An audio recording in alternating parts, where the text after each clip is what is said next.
Students, आज हम पैलेमन या झींगा मछली के सेंस ऑर्गन्स की बात करेंगे। तो इसमें यदि अपन देखें तो जो मुख्य सेंस ऑर्गन्स हैं वो इसके सबसे पहले अगर अपन नोट करें तो कंपाउंड आइज, संयुक्त नेत्र एक जोड़ी पाई जाती है, और उसके बाद संतुलन पुटी या स्टेटोसिस्ट पाई जाती है, और फिर स्पर्शग्राही टेंगो रिसेप्टर्स, और फिर रसायनग्राही कीमो रिसेप्टर्स। तो ये चार मुख्य प्रकार के अंग हैं, संवेदी अंग है। तो सबसे पहले अपन संयुक्त नेत्रों की बात करें। ये जो संयुक्त नेत्र है ये वृंत पर, द्विखंडीय वृंत पर अवस्थित रहता है, एक जोड़ी, और काले रंग का दिखता है। हेमिस्फेरिकल नेत्र होते हैं, कुछ गोलाकार, और प्रत्येक जो ये नेत्र है, ये जो तुंड भाग या रोस्ट्रम होता है उसके आधार पर एक नेत्र कोटर खांच या ऑर्बिटल नोच पाई जाती है, वहाँ पर पाया जाता है, वहाँ से ये वृंत निकलता है। तो जानवर में आपको स्पष्ट रूप से तुंड भाग के आधार पर ये दिख जाएगा। काले रंग का लगभग गोलाकार संरचना होती है, द्विखंडीय जो है वो वृंत पर अवस्थित रहती है। अब यदि हम देखें तो ये पूरा का पूरा जो ये नेत्र है, ये अपने आप में लगभग 2500 अनेक 2500 स्वतंत्र दृष्टि इकाइयों या विजुअल यूनिट्स, जिनको हम नेत्रांशक कहते हैं या ओमेटीडिया हम कहते हैं।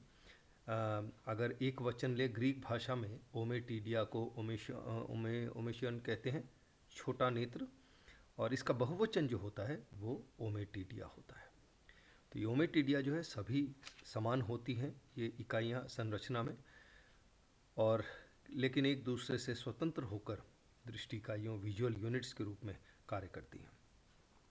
तो सभी जो नेत्र हैं उनमें एक ही व्यवस्था है, और जितने भी ये ओमेटीडिया इकाइयाँ हैं ये इस नेत्र में अरीय तल पर, अरीय व्यवस्था में अनेक कोशिकाओं की श्रृंखला होती है। वो बाहर से जो है वो अंदर की ओर गहराइयों में वो जाती है। जैसे ये देखिए, ये एक ओमेटीडियम है, ये एक ओमेटीडियम है, ये एक ओमेटीडियम है, ये एक ओमेटीडियम है। तो इस तरह से देखिए अरीय रूप में बाहर से भीतर की ओर केंद्र में ये जा रही है। और अगर अपन इसको देखें तो ये जो बाहर का जो क्षेत्र है, ये वाला, ये जो है, ये वो क्षेत्र है जिसको हम डाईऑप्ट्रिकल रीजन कहते हैं। ये डाईऑप्ट्रिकल रीजन यानी अपवर्तन क्षेत्र होता है, और यह बाहर के प्रकाश की किरणों को जो इसके नीचे स्थित ग्राही क्षेत्र है, यानी ये जो रिसेप्टर क्षेत्र है, यहाँ पर केंद्रित करता है, और यहाँ से फिर वो जो प्रकाश की जो किरणें हैं उनका विद्युतीय तरंगों में रूपांतरण करके ऑप्टिक नर्व के द्वारा, दृष्टि नर्व के द्वारा मस्तिष्क में पहुंचा दिया जाता है। तो अगर अपन बाहर से देखें तो ये जो है, ये बाहर इसके सतह पर देखिए, नेत्र के सतह पर कई सारे जो हैं वो इकाई फैसेट्स पाई जाती हैं। इसमें कई सारी चौकोर या वर्गाकार क्षेत्र पाए जाते हैं, जिनको हम कहते हैं कॉर्नियल फैसेट्स कहते हैं।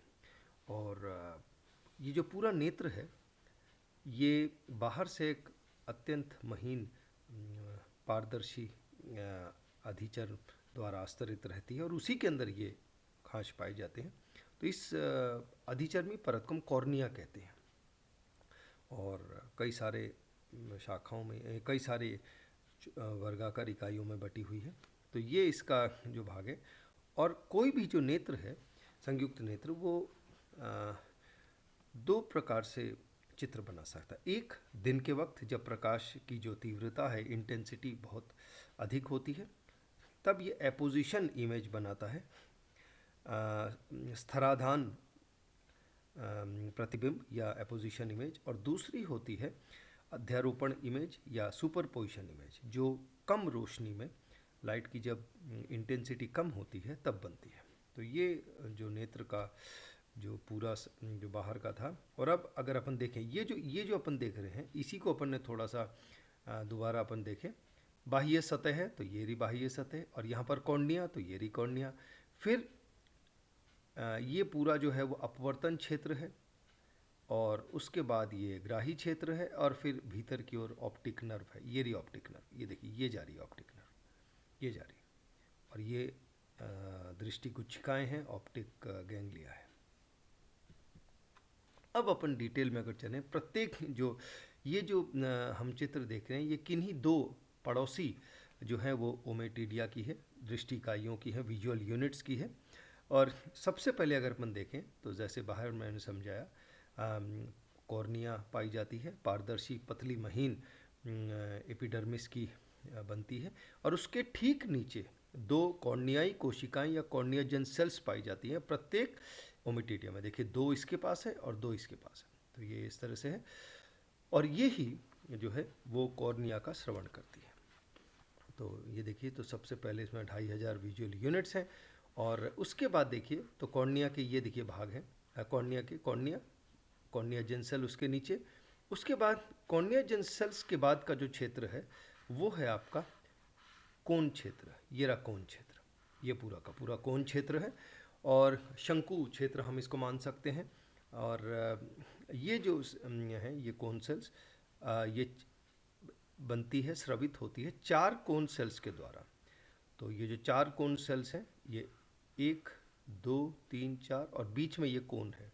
तो ये तो है ये कोन, ये देखिए ये कोन है, और ये हैं वो कोशिकाएं। तो साइड से तो दो ही दिखेंगी, दो उस तरफ हैं, तो ये 4 कोन कोशिकाएं हैं। इनको कई बार हम काचाभिकाएं भी कह देते हैं। और ये वाला भाग जो है, ये वाला, ये यहाँ पर है, ये वाला जहाँ पे कोन नहीं है। तो देखिए 4 कोन सेल्स हैं।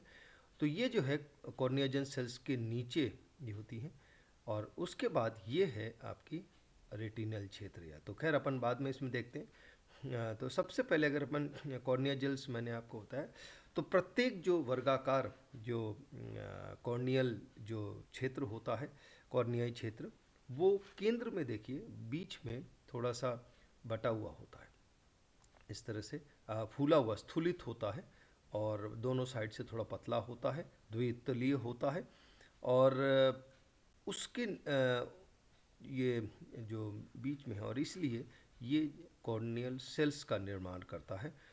और जब निर्मोचन के दौरान पुरानी एपिडर्मिस को हटा दिया जाता है, तब ये जो कोन सेल्स हैं ये नए सिरे से कॉर्नियल लेंस का निर्माण करती है। इसका हर बार नया निर्माण होता है निर्मोचन के पश्चात। तो ये पूरी एपिडर्मिस परत है, कॉर्निया है, देखिए बीच में थोड़ी सी फूली हुई है, दोनों साइड से पतली है, लेंस की भांति कार्य करता है। ये कॉर्नियाजन सेल्स है।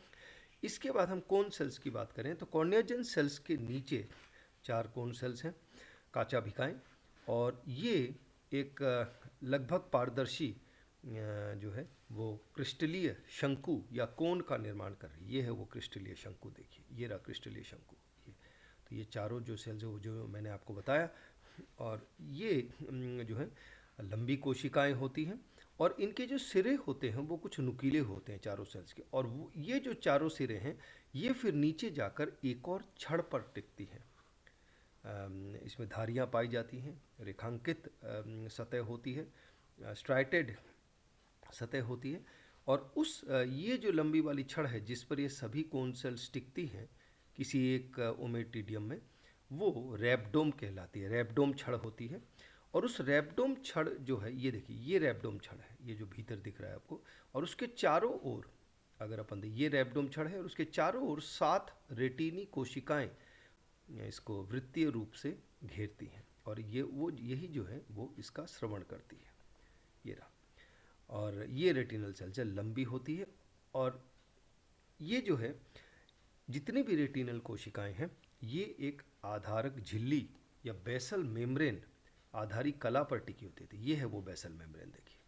तो ये तो रेटिनल सेल्स हैं सातों, और ये अपने बीच में एक रैब्डोम का श्रवण करती है, और वो स्थित रहती है रैब्डोम छड़, और इस रैब्डोम छड़ के ऊपर ये जो ऊपर की चारों कोन सेल्स हैं वो टिकी रहती है।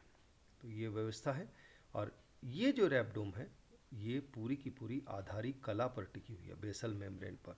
और उसके बाद फिर प्रत्येक ओमेटिडियम से जो है वो तंत्रिका उत्पन्न होती है, नर्व फाइबर्स उत्पन्न होती हैं, फिर ये दृष्टि गैंग्लिया गुच्छिकाएं बनाती हैं, और वे समग्र होकर फिर एक ऑप्टिक नर्व, दृष्टि नर्व के रूप में। तो ये तो दो इकाइयां हैं। इस तरह के 2500 इकाइयां, लगभग 2500 इकाइयां जो हैं वो किसी एक संयुक्त नेत्र में पाई जाती है।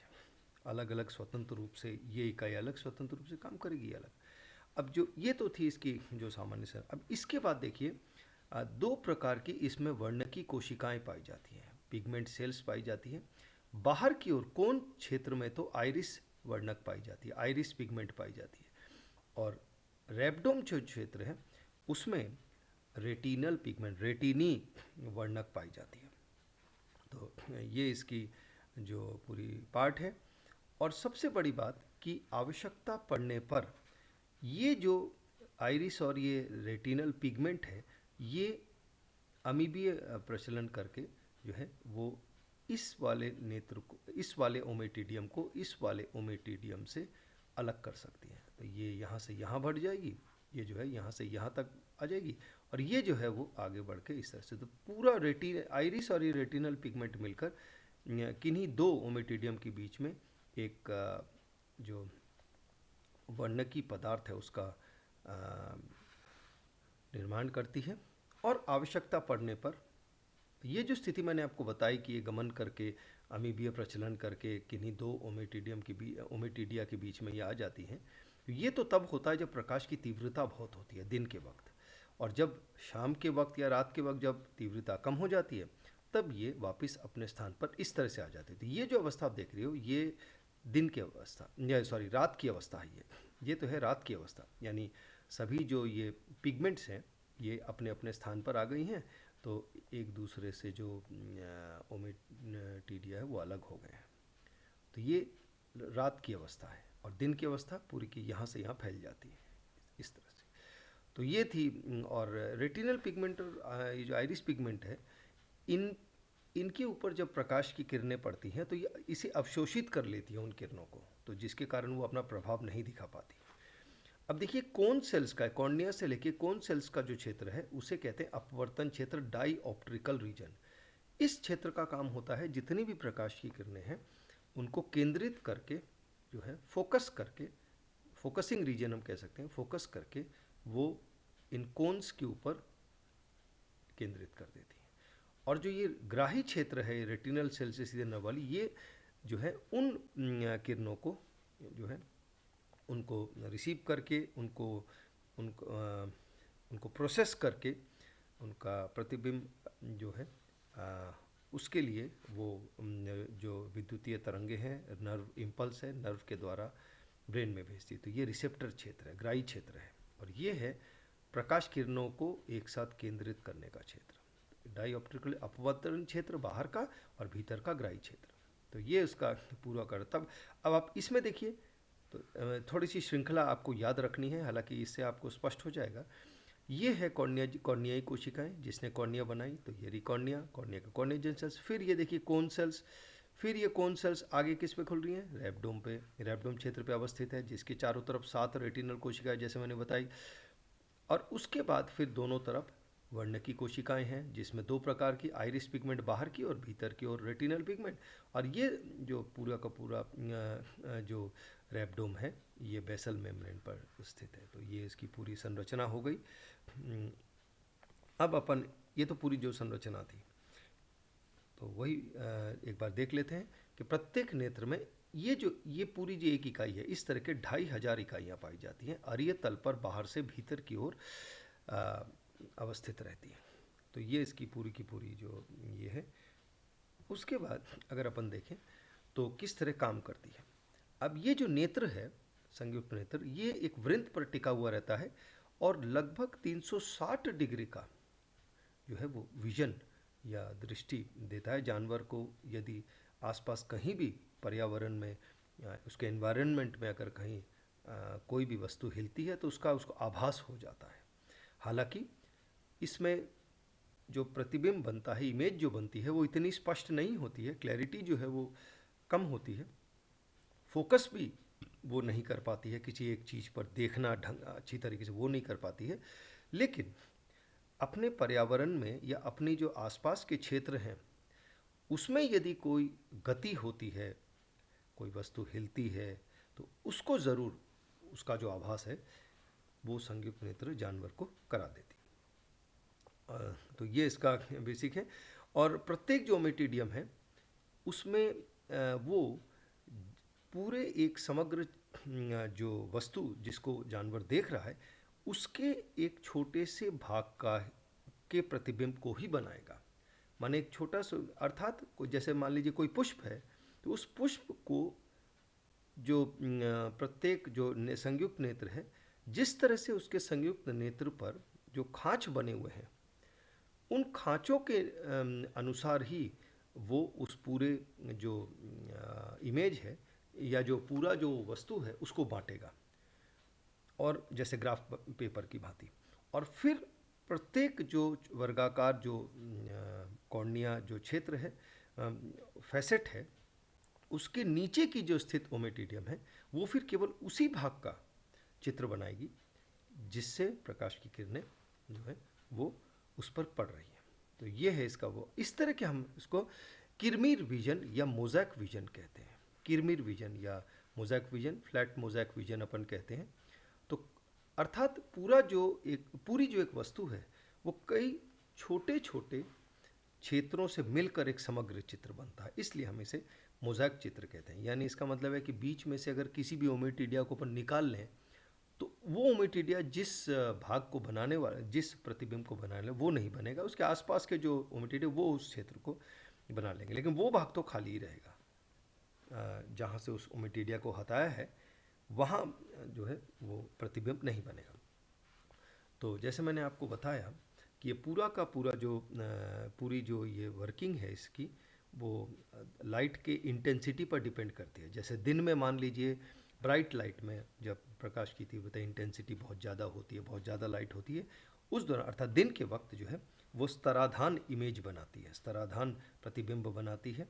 और इस समय क्या होता है कि जितने भी ओमेटिडियम हैं उनकी जो ये पिगमेंट सेल्स थे जो मैं आपको बता रहा था, इस तरह से ये पिगमेंट सेल्स ये दोनों किन्हीं दोनों ओमेटिडिया के बीच में ये फैल जाती है, जिससे ये वाली ओमेटिडिया इससे अलग हो जाती है। इसी तरीके से इसके पास वाली ओमेटिडिया इससे अलग हो जाएगी, इसी तरीके से इससे पास वाली ओमेटिडिया इससे अलग हो जाएगी, क्योंकि ये जो पिगमेंट्स हैं ये फैल गई हैं। अब अपन देखें, ये देखिए ये फैली हुई पिगमेंट वाली अवस्था है, प्रसारित पिगमेंट वाली अवस्था, ठीक है। इसके कारण क्या हुआ कि ये जो ओमेटिडिया वो इससे अलग हो गई कार्यकारी तौर पे, ये वाली इससे हो गई, ये वाली इससे हो गई, ये वाली इससे हो गई, ठीक है। अब इसमें से देखिए जितने भी प्रकाश की किरणें निकल रही हैं इस दौरान वही ओमेटिडिया प्रतिबिंब बनाने में सफल होगी जिन पर जिनके कॉर्निया से और जो अपवर्तन क्षेत्र है उसमें से प्रकाश की किरणें सीधा रैब्डोम पर पड़ रही है। तो ये है देखिए रैब्डोम, तो ये रैब्डोम पर पड़ रही है। ये देखिए जितने भी किरणें हैं, अर्थात लगभग 90 डिग्री के कोण में जितने भी ये जो प्रकाश की किरणें जब रैब्डोम पे पहुंचेगी तो वो तो बना लेगी, लेकिन आसपास देखिए ये जो किरणें थी ये सीधा कॉर्निया को तो पास कर गई, पारदर्शी होती है, लेंस है, तो ये तो पास कर गई। और यदि उसकी बात अपन करें तो वहाँ पे, लेकिन ये जब अंदर इसने प्रवेश किया तो अंदर प्रवेश करते समय ये देखिए ये पिगमेंट से टकराई और पिगमेंट से टकराई के वहीं अवशोषित हो गई, अर्थात उसकी जो इफेक्ट थी, ऊर्जा थी, अर्थात उसका जो प्रभाव था वो इस ओमेटिडिया तक, इस रैब्डोम तक नहीं पहुंच पाया। देखिए वहीं पर रह गई वो। तो इसलिए ये एक दूसरे से, मतलब एक मान लीजिए कि इस दौरान एक ओमेटिडिया दूसरे के साथ मिलकर कार्य नहीं कर पा रही है, ठीक है। वही पहुंच रहे हैं जो सीधा इस ओमेटिडियम के क्षेत्र में से होकर गुजर रहे हैं। तो इस तरह से क्या होता है कि प्रत्येक जो प्रतिबिंब बनेगा वो एक मान लीजिए बिंदु की तरह बनेगा और स्पॉट की तरह बनेगा, और ये जितने भी बिंदु हैं ये सब मिलकर एक समग्र चित्र का निर्माण करते हैं।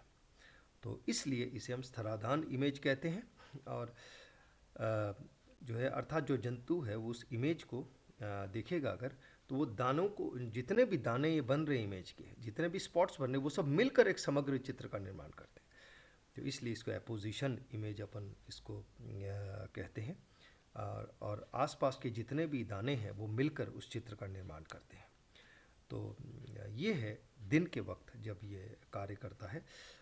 और दूसरी एक और चीज़ आपको ध्यान रखनी है कि जब ये प्रतिबिंब बनेगा तो उसकी जो इमेज है वो कितनी शार्प बनेगी या कितनी स्पष्ट बनेगी, वो इस बात पे निर्भर करता है कि उस प्रतिबिंब को बनाने के लिए कितने ओमेटिडिया एक साथ कार्य कर रहे हैं, कितने ओमेटिडिया जो है वो सक्रिय हैं।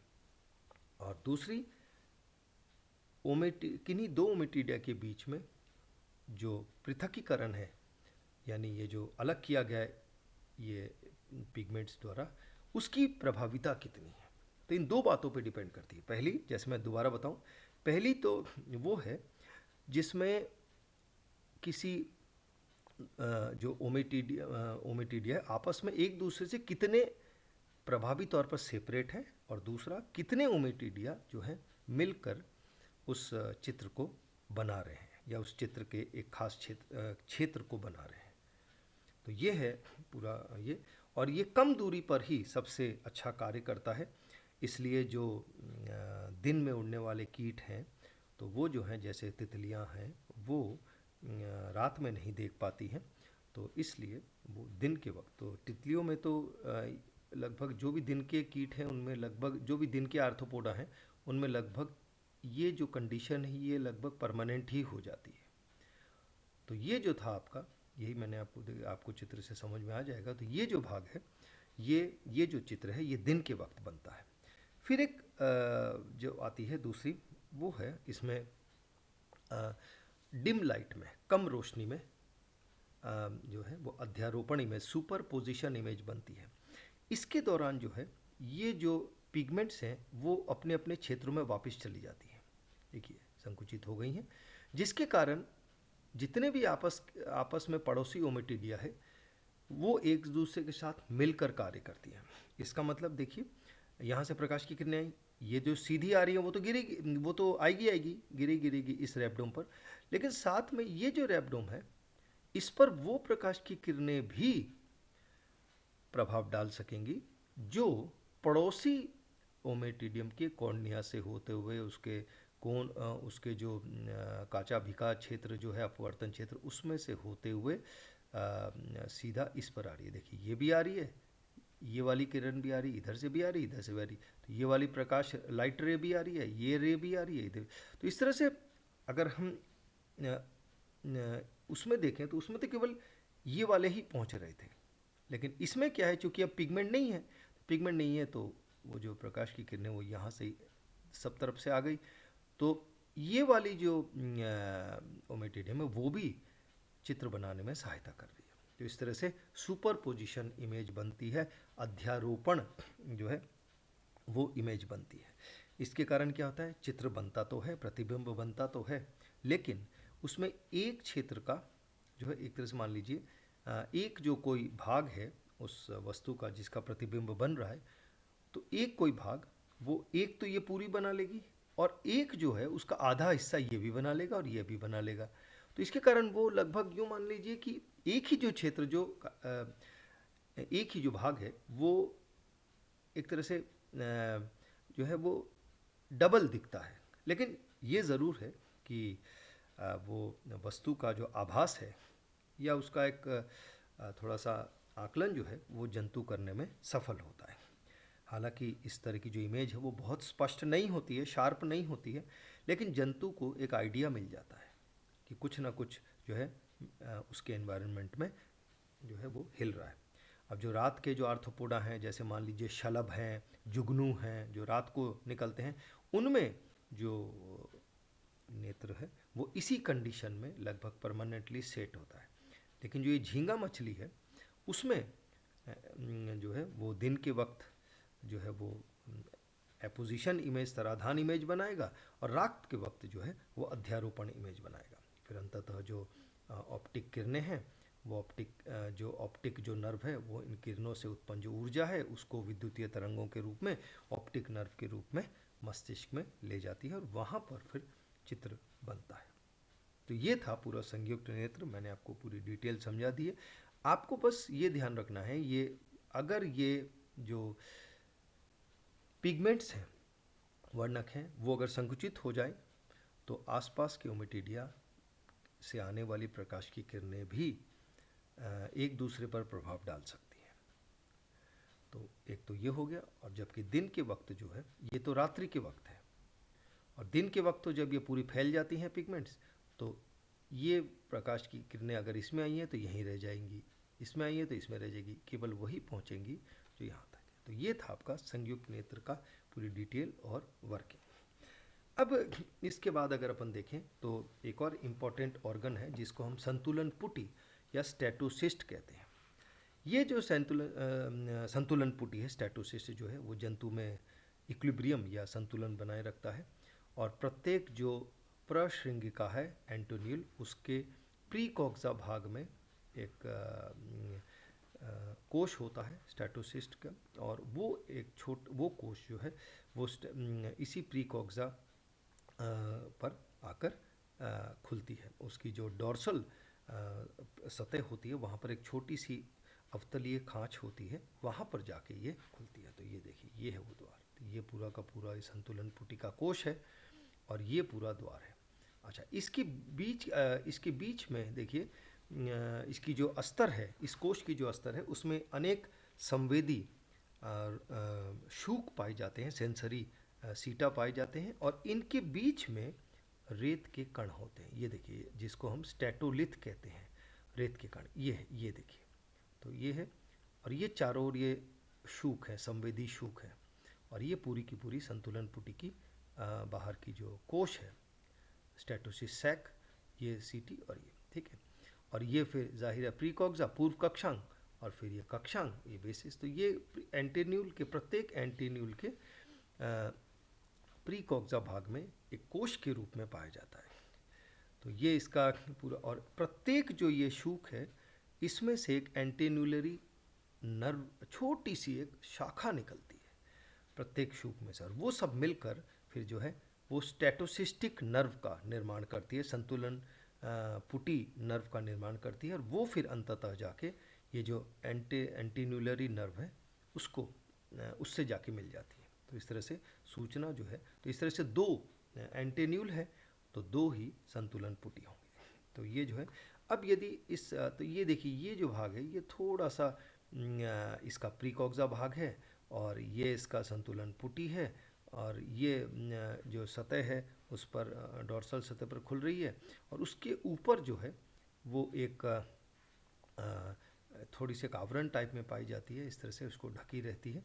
और ये तो है जंतु में नॉर्मल। ये देखिए, एंटीन्यूलरी नर्व है, ये स्टैटोसिस्टिक नर्व है, और ये स्टैटोसिस्ट है। तो इसी का डिटेल, इसका पूरे का डिटेल यहाँ पर ने बना दिया। अब इसके बाद प्रत्येक जो ये रिसेप्टर शूक की अगर बात करें, तो रिसेप्टर सीटा है, ये जो प्रत्येक जो शूक है, ये दो भागों में बटा हुआ होता है। एक आधारी थोड़ा फूला हुआ बेस होता है, ये देखिए फूला सोलेन बेस है, और ये जो है शरीर की जो सतह है, क्यूटिकल की सतह, वहाँ पे फ्लेक्सिबल झिल्ली द्वारा जुड़ी रहती है, जो है वो लचीली झिल्ली द्वारा जुड़ी हुई है, और ये बेस से एक लंबा शैफ्ट निकलता है, एक यूँ मान लीजिए तना निकलता है इस तरह से, और वो जो है वो अपने दूरस्थ सिरे पर मुड़ जाता है, और जो दूरस्थ जो मुड़ा हुआ भाग है वहाँ पर संतुलन सीटी सेंसरी ब्रिसल्स पाई जाती है, एक तरह से शूक पाए जाते हैं। और ये जो भाग है, ये तो भाग सीधा भाग है, अर्थात ये शेफ्ट ही देखिए मुड़ गई है, और जो मुड़ा हुआ भाग है वहाँ पर ये सेंसरी ब्रिसल्स पाए जाते हैं। तो ये जो भाग है, जब जंतु कहीं हिलता है, जैसे मान लीजिए किसी तरफ अगर वो झुक जाता है, तो उसके विपरीत जो शूक है, जैसे मान लीजिए इस तरफ झुक गया वो जंतु जो है वो इस तरफ झुक गया, तो ये जो स्टैटोलिस्ट है, ये स्टैटोलिथ जो है वो इस तरफ जाएंगे, और यहाँ के जो शूक हैं उनको वो उत्तेजित करेंगे, स्टिमुलेट करेंगे, फिर वहाँ से जो नर्व की सूचना है वो मस्तिष्क में चली आएगी, और जंतु अपने आप को, उसका आभास हो जाएगा कि मैं दाएं या बाएं साइड में झुक गया हूँ, तो वो अपने आप को उपयुक्त उपांगों की गति करवाकर जो है वो अपने पोजीशन को सीधा कर लेगा। तो इस तरह से होता है। अब चूँकि ये पूरी की पूरी क्यूटिकल से बनी हुई है, तो इसलिए निर्मोचन के समय ये पूरी की पूरी जो संरचना है उसका परित्याग कर दिया जाता है, और धीरे धीरे जब वो क्यूटिकल नए सिरे से आती है तब ये दोबारा बनता है, तो इसका मतलब है कि निर्मोचन के दौरान जब ये नया वाला जो क्यूटिकल बन रहा होता है और पुराना वाला जो है वो कार्य नहीं करता है, अर्थात उसका परित्याग कर दिया जाता है, तो 2-3 दिनों तक जो ये झींगा मछली है, कुछ दिनों तक, 2-3 दिन नहीं हो सकता है, प्रजाति के अनुसार 3-4 दिन भी लग जाए, तो ऐसी स्थिति में जो है वो जंतु जो है वो अपने आप को सीधा कर ले, और जब ये पुटी कार्य नहीं करती है तो एक तरह से हम मान सकते हैं कि जंतु जो है वो थोड़ा सा डगमगा कर चलता है। तो ये है पूरी झींगा मछली की जो वो मैंने आपको बताई। उसके बाद जितने भी जो आपके उपांग के जो चपटे भाग हैं वहाँ पर विशेष रूप से जो प्लवपाद हैं उन पर जो है वो स्पर्शग्राही रिसेप्टर्स पाए जाते हैं। तो ये है टेंगो रिसेप्टर, टच रिसेप्टर हम मानते हैं। हालांकि इस जानवर में सुनने की शक्ति नहीं होती है, अविकसित होती है, और इसके स्थान पर स्पर्श का आभास कराने के लिए किसी चीज़ को अगर जंतु छूता है तो उसका आभास कराने के लिए टेंगो रिसेप्टर ज़रूर पाए जाते हैं। जितने भी चपटे भाग हैं, जैसे प्लवपाद है, प्लवपाद के जो सिरे हैं उन पर ये शूक पाए जाते हैं। प्रत्येक में उसी तरह से एक आधारी बेस होता है जो क्यूटिकल से लगा हुआ रहता है। ये जो है ये फ्लेक्सिबल मेम्ब्रेन है, और उसके बाद एक शैफ्ट है, और शैफ्ट के दोनों तरफ संवेदी शूक पाए जाते हैं। तो ये जो है इसी तरह, इसीलिए अपन ने लिखा है प्रत्येक जो स्पर्शग्राही सीट है उसमें 2 भाग हैं। एक तो बेसल बेस, ये रहा बेसल बेस, थोड़ा सा फूला हुआ होता है, छोटा होता है, और अध्यावरण से जुड़ा रहता है एक मेम्ब्रेन के द्वारा। और लंबी ये रही डिस्टल ब्लेड, तो ये रही डिस्टल ब्लेड। ये जो डिस्टल ब्लेड है अपने दोनों साइड में इसमें जो है वो संवेदी शूक पाई जाती है। तो ये ब्रश की तरह जो है ये ब्लेड भाग है। तो जितने भी एंटेना हैं उनके जो संस्पर्शक हैं, शाखाएं हैं, दूरस्थ शाखाएं, उन पर भी ये पाई जाती है। तो ये स्पर्शग्राही जो भाग है वो है। उसके बाद आती है आपकी रसायनग्राही संवेदी संरचनाएं।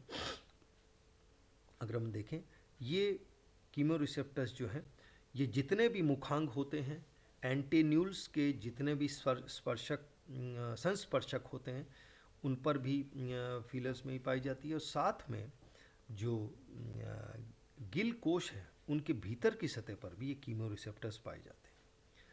तो ये जो रिसेप्टर्स हैं इनमें भी देखिए एक बेस है, ये रहा बेस, तो बेस और अध्यावरण से जुड़ा हुआ है, और एक ब्लेड होता है। तो ये दूरस्थ तो ब्लेड है, लेकिन इस पर देखिए वो संवेदी शूक नहीं है, केवल इसी तरह का एक भाग है जो अपने दूरस्थ सिरे पर थोड़ा सा घूमा हुआ है, जबकि इसमें तो देखिए अलग से शूक भी है, लेकिन इसमें ऐसा नहीं है। तो ये इसका भाग है।